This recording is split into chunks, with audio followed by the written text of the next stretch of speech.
Noong pong Biyernes, hindi lang ang Davao City, kundi ho maging ang buong Pilipinas ang nagulantang sa pananapak ni Mayor Sara Duterte ng isang court sheriff sa isang demolisyon na nakuhanan pa ho sa video. Ayan, ayan, ang sakit, di ba? Bukod po sa usapin kung tama ba o hindi ang ginawa ng Lady Mayor ng Davao, mahalaga ring malaman natin kung may pananagutan ba siya sa batas dahil po sa kanyang nagawang pananapak. Yan ang ating pag-uusapan kasama ang ating kapuso sa batas, si Attorney Gabby Concepcion. Good morning, Attorney. Wapak! Isang mapayapang umaga sa'yo. Oo, dapat talaga ganun ang batian gayon. Mapayapa tayo today. Oo, pero ito ang tanong ng marami, syempre. Makakasuhan ba o pwede bang talagang matuloy-tuloy yung Ibang kaso? question kung makakasuhan siya talaga. Oo, kaya nga diba? So ang tanong ko medyo ni-rephrase natin, ano, tingin natin ba makakasuhan talaga itong si Mayor Sara? Of course, may batas naman tayo dyan Yung ganitong sitwasyon. At kung ganitong sitwasyon, oo naman, talagay ko, di ba? At ang krimen na tinatawag po dito ay tinatawag nating direct assault. Dahil yung kanyang 1, 2, 3 ay isang tinatawag nating person in authority, yung sheriff. At ayon sa Article 148 po ng Revised Penal Code natin, yung direct assault ay kung ikaw ay mananakit o gagamit ng dahas laban sa isang person in authority habang ginagawa niya ang kanyang official functions. At ito ay isang crime against public order. It's not a crime against the sheriff, the person of the sheriff. Yung posisyon, it's the fact that he is a sheriff doing his functions. Yes. So hindi po lamang to isang criminal na kaso ng physical injuries na crime against persons.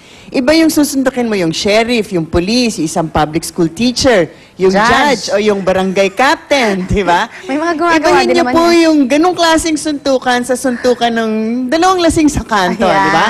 That's why yung penalty for direct assault upon a person with authority is greater kaysa kung sa suntukan lamang ng dalawang tao, di ba? Yung ordinary na hindi mo sinuntok yung sheriff. Yes. Yun siguro na hindi naman siya naratay. Yung sinuntok mo sa mukha, katulad na napanood natin. Siguro ang penalty niyan, mga arresto minor o 1 to 30 days ang penalty. Pero pag sinuntok mo yung person in authority, habang ginagawa niya yung trabaho niya, tulad nga ng sheriff na nag-i-implement ng order ng korte, di ba? Wala naman siyang choice Yes. Pag di naman niya in-implement, siya naman ang pwedeng makasuhan. May minimum of 6 months and 1 day up to a maximum of 6 years depending on the circumstances. Ang so sinasabi hindi lang 30 days lang kung suntukan lang sa kanto. Pero ang tanong dyan, magkakaso pa ba ito sa sheriff kung nandun siya sa teritoryo? Anyway, wala ba kung sinasabi nila immunity itong si Mayor Sara? Dahil, kumbaga, siya rin naman. May otoridad doon siya. Parang pwedeng tabla-tabla na lang ba yan? Ano palagay mo, di ba?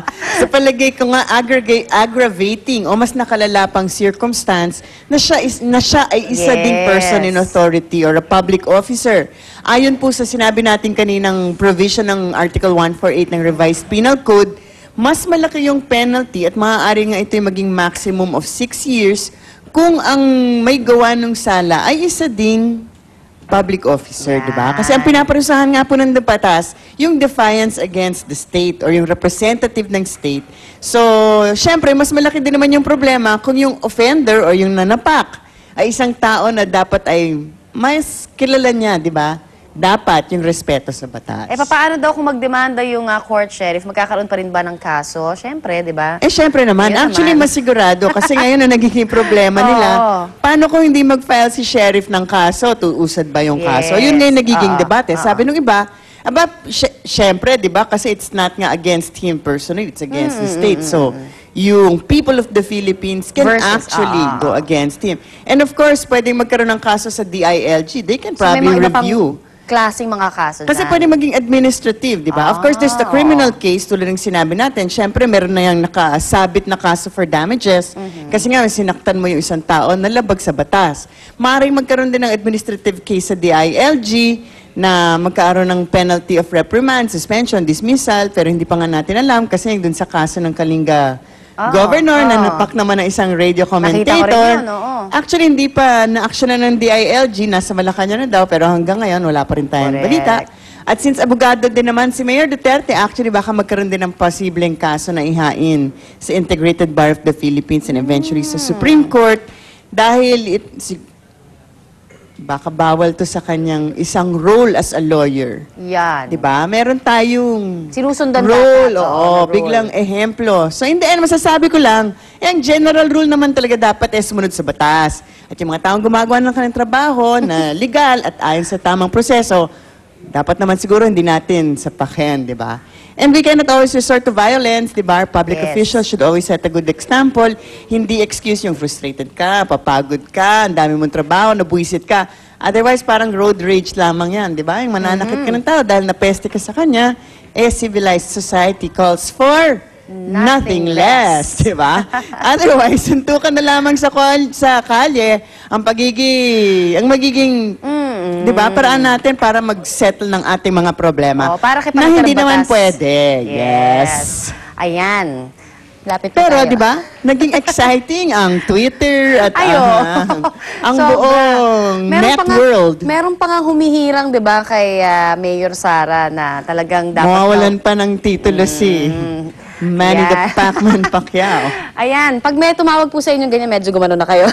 Sana hoy, marami po kayong napunat Kaya pala ayaw lumapit ng camera sa'yo eh. Oo nga, legal sa diskusyon natin. Maraming salamat muli kay Attorney Gabby para po yan sa... Walang anuman, and remember, Peace tayo. peace lang. Peace. Alright, peace na ho tayong lahat. Kaya ito na ho ang unang balita.